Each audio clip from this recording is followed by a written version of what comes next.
ఈ వారం కర్కాటక రాశి వారిని పరిశీలించినట్టయితే ఆరోగ్యంలో చిరు సమస్యలు తలెత్తుతాయి. నూతన ప్రక్రియల ద్వారా చిరు విఘ్నాలని కూడా చవిచూస్తారు కాబట్టి జాగ్రత్త వహించాలి. ఆర్థికపరమైనటువంటి అంశాలలో కొంతవరకు విజయాలు సాధించగలుగుతారు. విద్యా సంబంధిత విషయాలు సామాన్యం. ప్రయాణాల విషయంలో కూడా జాగ్రత్తలు తప్పనిసరి.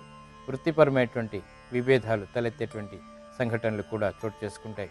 ఆధ్యాత్మిక కార్యక్రమాలు ఈ వారం మీకు బాగా ఉపయోగపడతాయి. మానసిక ప్రశాంతతని కలిగిస్తాయి. ఈ వారం మీ ప్రతికూల గ్రహాలను కనుక పరిశీలించినట్టయితే శని, కుజ గ్రహాలు, ఈ రెండు గ్రహాలు కూడా మీకు ప్రతికూలతని, విఘ్నాలని ఈ వారం కల్పిస్తాయి. కాబట్టి ఈ ప్రతికూలత దోష ప్రక్రియని పరిశీలించినట్టయితే గణపతి యొక్క దర్శనం, గణపతి యొక్క అష్టోత్తరం, గణపతి యొక్క పూజ చేయడం ద్వారా గణపతి హోమం కూడా దీనికి ఉపయోగపడుతుంది.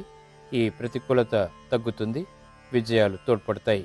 ఇక ఈ వారం మీరు పఠించాల్సినటువంటి మహామంత్రాన్ని పరిశీలించినట్టయితే ఓం గం గణపతియే నమః అనేటువంటి మహామంత్రం ఉత్తమమైనటువంటి ఫలితాలని ప్రాప్తింపచేస్తుంది.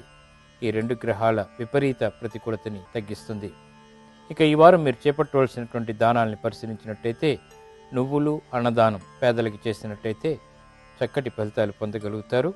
గ్రహాల యొక్క ప్రతికూలత నుంచి బయటపడడమే కాకుండా ఆర్థికపరమైనటువంటి, ఆరోగ్యపరమైనటువంటి రక్షణ కూడా ఏర్పడుతుంది.